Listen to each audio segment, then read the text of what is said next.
Hello students, welcome back. हम पढ़ रहे हैं चैप्टर ट्रांसपोर्ट इन प्लांट्स। हमने इससे पहले वीडियो में मीन्स ऑफ ट्रांसपोर्ट के बारे में पढ़ा और उसको समझा कि कैसे कैसे हम ट्रांसपोर्ट कर सकते हैं। हमने उसमें पढ़ा कि ट्रांसपोर्ट जो है पैसिव फॉर्म में हो सकता है या एक्टिव फॉर्म में हो सकता है, इसके बारे में हम जान चुके हैं। साथ में हमने मेम्ब्रेन में देखा कि मेम्ब्रेन में जो है ट्रांसपोर्ट कैसे होता है, पैसिवली कैसे होगा, एक्टिव कैसे होगा। यहाँ पे हमने फिर पैसिव के दो टाइप पढ़े। एक सिंपल डिफ्यूजन, अगर मेम्ब्रेन से डायरेक्टली हो रहा है तो उसको हम बोलेंगे सिंपल डिफ्यूजन। अगर पैसिवली हो रहा है और साथ में ट्रांसपोर्ट प्रोटीन्स की हेल्प लेनी पड़ती है, उनके द्वारा फैसिलिटेट करना पड़ता है, तो उसको बोलेंगे हम फैसिलिटेटेड डिफ्यूजन। इसलिए हम ये आज पढ़ने वाले हैं सिंपल डिफ्यूजन के बारे में। तो इसलिए सिंपल डिफ्यूजन के बारे में हमें पढ़ना है। पहले हम यहाँ पे समझते हैं सिंपल डिफ्यूजन के बारे में। सिंपल डिफ्यूजन जैसे कि यहाँ आपको पता है पैसिव ट्रांसपोर्ट का टाइप है, तो ये अलोंग द कंसंट्रेशन ग्रेडियंट होगा। ये चीज़ तो आप जान चुके होंगे, क्योंकि simple diffusion along the concentration gradient होगा, क्योंकि पैसिव का एक टाइप है। Second characteristic found in both living and non living system. ये दोनों तरह के सिस्टम में मिलता है, लिविंग में भी और आपको नॉन लिविंग में भी डिफ्यूजन देखने को मिलता है। ठीक है, जैसे कि नॉन लिविंग, अगर आप एयर में परफ्यूम स्प्रे कर दो, धीरे धीरे वो स्प्रेड कर जाता है, पूरे रूम के अंदर कर जाएगा उस एरिया में। तो ये किसका एग्जाम्पल है? एक डिफ्यूजन का एग्जाम्पल है। ये एक अच्छा एग्जाम्पल है, सिंपल सा। इम्पॉर्टेंट कैरेक्टरिस्टिक है इसकी नेक्स्ट, जो कि it is a slow process. ये स्लो प्रोसेस होता है, ये फास्ट नहीं होता है, क्योंकि ये पैसिव है तो इसलिए इसका रेट स्लो होता है। तो इसलिए डिफ्यूजन, जैसे हमने रूम में परफ्यूम स्प्रे किया तो वहाँ पे वो धीरे धीरे स्प्रेड करेगा, उसका रेट बहुत ही स्लो रहेगा।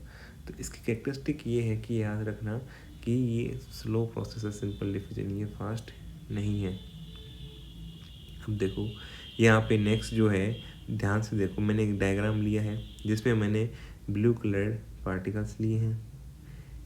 लेफ्ट साइड में ऊपर देखो, पहले इनकी कंसंट्रेशन ऊपर 14 है, ठीक है।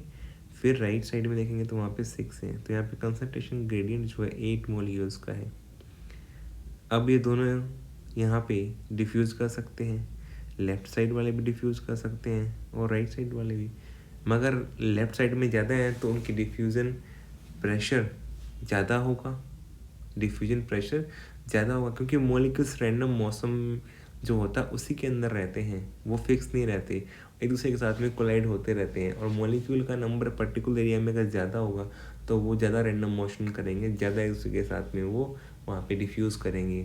तो इसका मतलब मॉलिक्यूल्स जो होते हैं वो जैसे कि लिक्विड है, गैसेस है, उनके अंदर डिफ्यूजन प्रेशर भी लगाते रहते हैं अपने अंदर के अंदर। मॉलिक्यूल्स जो होते हैं एक दूसरे पे डिफ्यूजन प्रेशर लगा करके मूवमेंट करते रहते हैं, इसलिए मॉलिक्यूल्स के पास में अपना खुद का एक डिफ्यूजन प्रेशर होता है। जब वो डिफ्यूज़ करेंगे तब भी वो डिफ्यूजन प्रेशर का डिफरेंस होगा, इसलिए मॉलिक्यूल्स मूव करेंगे और हाई डिफ्यूजन प्रेशर से लो डिफ्यूजन प्रेशर की तरफ मूव करेंगे। अगर मैं यहाँ कहूँ कि यहाँ पे मॉलिक्यूल्स एक पर्टिकुलर डिफाइंड एरिया में ज़्यादा है लेफ्ट साइड में और राइट में अगर कम है, तो इसका मतलब मॉलिक्यूल्स लेफ्ट साइड से राइट साइड पे मूव करना चाहेंगे, क्योंकि लेफ्ट साइड में डिफ्यूजन प्रेशर ज़्यादा है, राइट साइड में डिफ्यूजन प्रेशर कम है। तो इसलिए यहाँ डिफ्यूजन प्रेशर का कहूँ या फिर मैं कंसंट्रेशन ग्रेडियंट का डिफरेंस कहूँ, वो बात एक ही है। अगर मॉलिक्यूल्स ज़्यादा हैं तो वहाँ पे डिफ्यूजन प्रेशर ज़्यादा होगा मॉलिक्यूल्स का, और अगर मॉलिक्यूल्स कम है तो वहाँ डिफ्यूजन प्रेशर कम होगा। इसलिए मॉलिक्यूल्स हाई डिफ्यूजन प्रेशर से लो डिफ्यूजन प्रेशर की तरफ जाना चाहेंगे। जब ये जाएंगे तो इसको हम बोलेंगे डिफ्यूजन। यही प्रोसेस भी क्या होगी, सिंपल डिफ्यूजन भी कह सकते हो आप इसको। अगर ये मेम्ब्रेन के क्रॉस हो रही है इसको हम डिफ्यूजन कहते हैं, सिंपल डिफ्यूजन बोल देते हैं, ठीक है। तो अब जब मॉलिक्यूल्स यहाँ से डिफ्यूज़ करना शुरू करेंगे राइट साइड में, ये तब तक डिफ्यूज़ करेंगे जब तक यहाँ पे इक्विलिब्रियम नहीं आ जाएगा, और वो इक्विलिब्रियम डायनेमिक इक्विलिब्रियम होगा। मतलब कंसंट्रेशन ग्रेडियंट तो 0 हो गया है, बट वो स्टैटिक नहीं होगा, वो डायनेमिक रहेगा। वो कभी लेफ्ट या राइट दोनों तरफ मूव कर सकता है। अगर एक तरफ डिस्टर्ब होगा तो दूसरी तरफ भी अपने आप ही डिस्टर्ब हो जाएगा। तो इसलिए यहाँ पे इक्विलिब्रियम डायनेमिक इक्विलिब्रियम होगा, और तब तक ये मॉलिक्यूल्स आने के बाद तक ये मूव करते रहेंगे। मगर ये हमेशा फिक्स नहीं होगा, ये शिफ्ट हो सकता है। जैसे शिफ्ट होगा तो ये डिस्टर्ब होने के कारण मॉलिक्यूल्स उसको फिर से डायनेमिक इक्विलिब्रियम में लाने की कोशिश करेंगे। तो इसलिए हमने यहाँ पे पढ़ा कि एक प्रेशर लगता है जब मॉलिक्यूल्स डिफ्यूज़ करते हैं, उसको हम बोलते हैं डिफ्यूजन प्रेशर। ये मॉलिक्यूल्स आपस में भी डिफ्यूजन प्रेशर लगाते हैं, और जब ये डिफ्यूज़ करते हैं higher concentration to lower concentration of molecules की तरफ, तब उस टाइम भी एक प्रेशर लगाते हैं, उसको बोलते हैं हम डिफ्यूजन प्रेशर। तो इसलिए ये डिफ्यूजन प्रेशर का डिफरेंस था यहाँ पे, जिसको हमने देखा और उसके कारण मॉलिक्यूल्स का मूवमेंट हुआ। डिफ्यूजन जो है मेनली यूज़ कहाँ पे है, ये इंपॉर्टेंट बात है। जैसे कि आप पढ़ते हो कि diffusion is obvious in gases and liquids. आपने ये बात पढ़ी कि जो डिफ्यूजन है वो ऑब्वियस होता है गैसेस और लिक्विड्स के अंदर। यह चीज़ आपको पता है, मोस्ट कॉमनली गैसेस और लिक्विड्स डिफ्यूजन शो करते हैं। ठीक है, तो ये बात तो आपको ऑलरेडी पता है। अब नेक्स्ट क्या सॉलिड्स में डिफ्यूजन होता है? यस, सॉलिड्स में भी डिफ्यूजन होता है। वही बताया कि diffusion in solids rather than of solids is more likely, कि जो सॉलिड्स के अंदर इन सॉलिड्स के कंपेरिजन में ऑफ सॉलिड्स का मोर लाइकली, मतलब अंदर जल्दी होता है। कैसे? मैंने एक एग्जांपल ली यहाँ पे, एक पिल ली, एक ग्लास ऑफ वाटर ले लिया। ग्लास ऑफ वाटर में मैंने उस पिल को डाल दिया। पिल क्या है? उसके सॉलिड पार्टिकल से जुड़े हुए हैं। वे जब हम पिल को अपने अंदर बॉडी में ले जाते हैं तो वो डिसॉल्व हो जाती है और उसके पार्टिकल्स अलग अलग हो जाते हैं। वही काम एक ग्लास ऑफ वाटर करेगा। जैसे ग्लास ऑफ वाटर में हम पिल को डालेंगे, जैसे ही ग्लास ऑफ वाटर में हम पिल को डालेंगे यहाँ पे, तो पिल क्या होगी, वो पानी के अंदर जाने के बाद में वाटर के मॉलिक्यूल्स उसके अंदर चले जाएंगे और उसके पार्टिकल्स को अलग अलग कर देंगे और वो डिसॉल्व हो जाएगी। तो इसका मतलब क्या हुआ, यहाँ पे डिफ्यूजन हुआ पानी का सॉलिड के अंदर, सॉलिड के पार्टिकल्स अलग अलग होते चले गए, तो डिफ्यूजन इन सॉलिड्स हुआ। और इसको आपको पता है कि ज़्यादा टाइम नहीं लगता इस प्रोसेस में, हार्डली ये कुछ सेकेंड से मिनट में कंप्लीट हो जाती है। इस कंपैरिजन में अगर दूसरी तरफ देखें, राइट साइड में मैंने एक विंडो दिखाई है। इस विंडो पे एक ओडोनिल लगा रखा है जो कि एयर फ्रेशनर होता है, और ये सॉलिड होता है। ये भी डिफ्यूज़ करता है एयर में, बट ये डिफ्यूज़ करेगा तो ये टाइम लेता है। ये डेज भी ले सकता है, वीक भी ले सकता है, ये नंबर ऑफ वीक्स भी ले सकता है, और ये मंथ्स भी ले सकता है, डिपेंड करेगा उसके साइज़ पे। बट यहाँ पे डिफ्यूजन, ऑर्डिनल का डिफ्यूजन स्लो होता है। ये होता है एग्जाम्पल ऑफ सॉलिड्स का। डिफ्यूजन तो हो रहा है सॉलिड का, मगर वो बहुत स्लो हो रहा है। तो इसलिए डिफ्यूजन इन सॉलिड देखा हमने, पिल के डालते ही वो डिजोल्व हो गई कुछ ही सेकंड से मिनटों में। और जब हमने देखा कि सॉलिड का डिफ्यूजन ऑफ सॉलिड हुआ तो वो स्लो हुआ। तो diffusion in solids rather than of solid is more likely, मतलब सॉलिड्स के इन सॉलिड्स जो होता है स्टेटमेंट वाला, उसमें ज़्यादा होता है, और ऑफ सॉलिड्स जो होता है उसमें कम होता है। तो इसलिए हम इन सॉलिड्स में हम रेट थोड़ा ज़्यादा रहता है, ये देखने को मिलता है। तो ये मैंने बेस्ट एग्जांपल दिया आपको समझने के लिए। अब रेट ऑफ डिफ्यूजन का कंपैरिजन आपको ऑलरेडी पता है, गैसेस में सबसे ज़्यादा रहेगा, लिक्विड्स में उससे कम, और सबसे कम सॉलिड्स के अंदर मिलता है। Factors affecting the rate of diffusion, अब ये इंपॉर्टेंट चीज़ है, ये एनसीईआरटी में मेंशन है। वैल्यू ऑफ कंसंट्रेशन ग्रेडियंट, सबसे इंपॉर्टेंट चीज़ क्या है, वैल्यू ऑफ कंसंट्रेशन ग्रेडियंट। तो डायरेक्टली होगा रेट ऑफ डिफ्यूजन में। अगर वहाँ पे कंसंट्रेशन ग्रेडियंट ज़्यादा है तो रेट ऑफ डिफ्यूजन भी ज़्यादा होगा, क्योंकि मैंने बताया कि वहाँ पे जब कंसंट्रेशन का डिफरेंस है तो वहाँ पे डिफ्यूजन प्रेशर का डिफरेंस है, और अगर दो साइड्स के बीच में डिफ्यूजन प्रेशर का डिफरेंस ज़्यादा होगा तो रेट ऑफ डिफ्यूजन भी बढ़ जाएगा, क्योंकि वो एक दूसरे पे भी डिफ्यूजन प्रेशर लगा करके मूव करते रहते हैं रैंडम मोशन में, तो वो डिफ्यूज़ करेंगे एक दूसरे के साथ में, तभी वो डिफ्यूजन प्रेशर एग्जर्ट कर रहे हैं।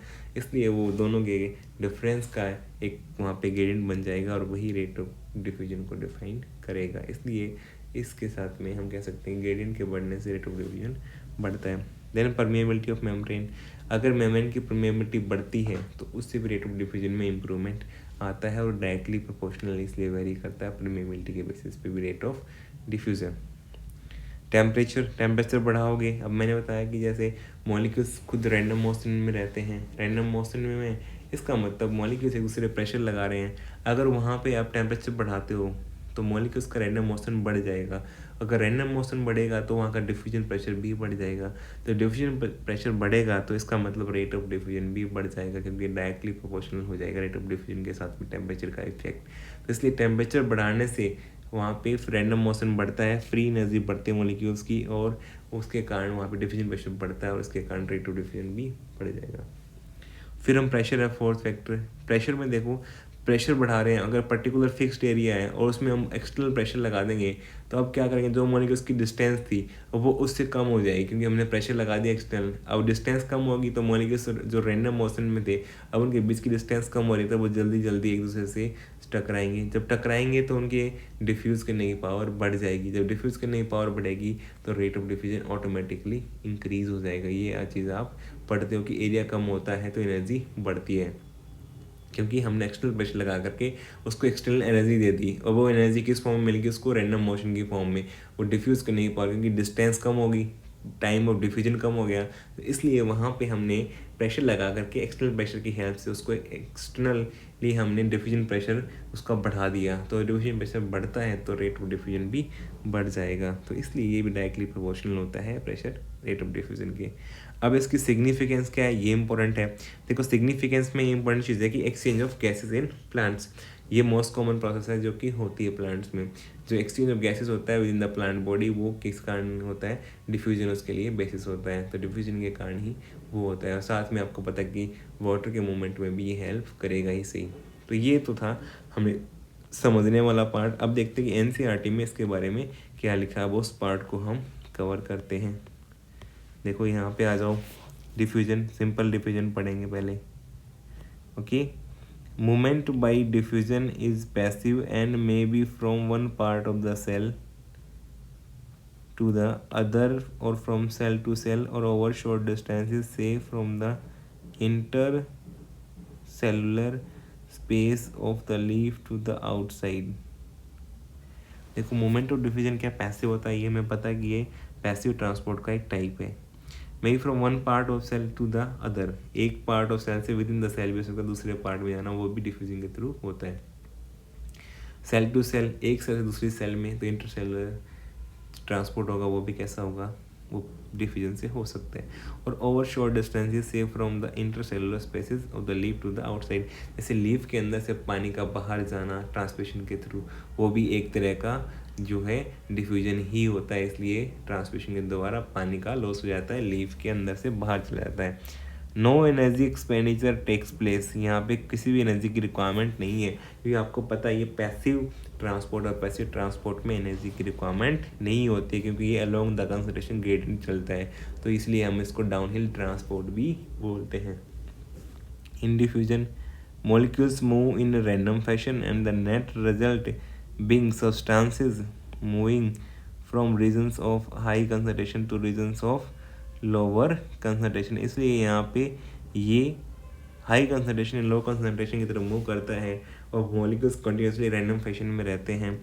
तो इसलिए हमें सिंपल डिफ्यूजन में पता लग गया कि मॉलिक्यूल्स जो है अपनी हाई टू लो की तरफ मूव करेंगे, और इनके मूवमेंट के लिए हमें कोई एनर्जी की रिक्वायरमेंट नहीं है, क्योंकि ऑलरेडी मॉलिक्यूल्स के पास में इतना डिफ्यूजन प्रेशर है, क्योंकि रैंडम मोशन में है, एक दूसरे के साथ में टकरा रहे हैं।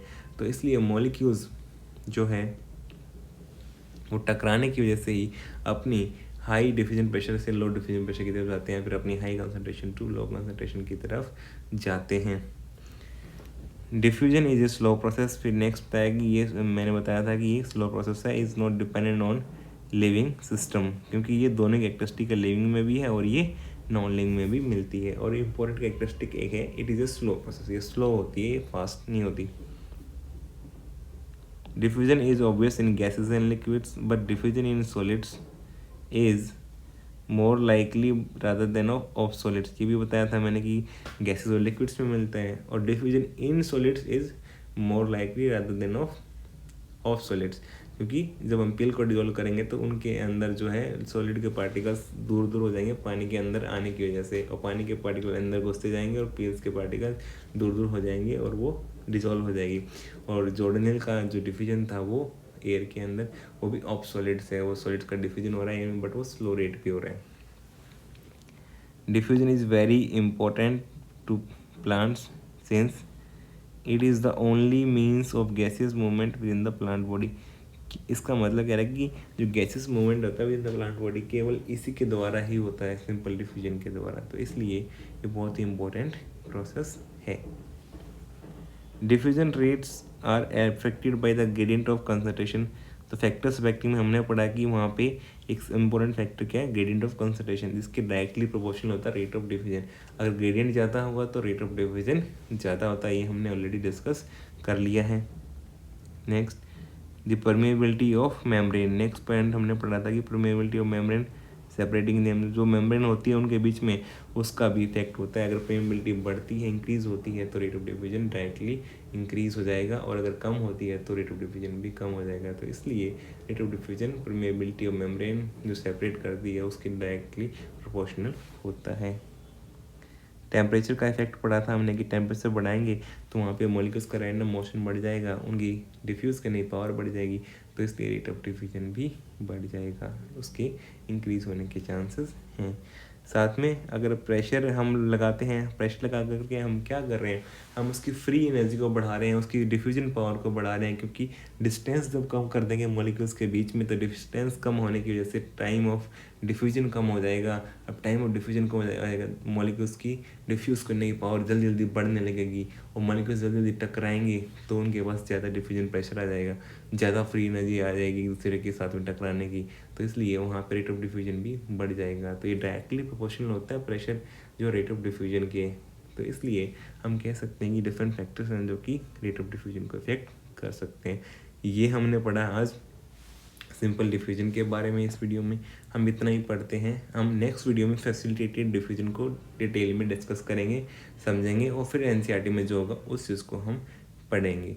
तो इसलिए उम्मीद करता हूँ आपको ये सब समझ में आया होगा, आपको वीडियो अच्छा लगा होगा, और आपके सारे डाउट्स क्लियर हो गए होंगे। अगर फिर भी कुछ आपको लगता है तो आप कमेंट कर सकते हैं। आपको वीडियो अच्छा लगे आप वीडियो को लाइक करो, अपने फ्रेंड्स के साथ शेयर करो, और चैनल को सब्सक्राइब कर लो ताकि आपको आने वाले वीडियो की लेटेस्ट नोटिफिकेशन मिलती रहे।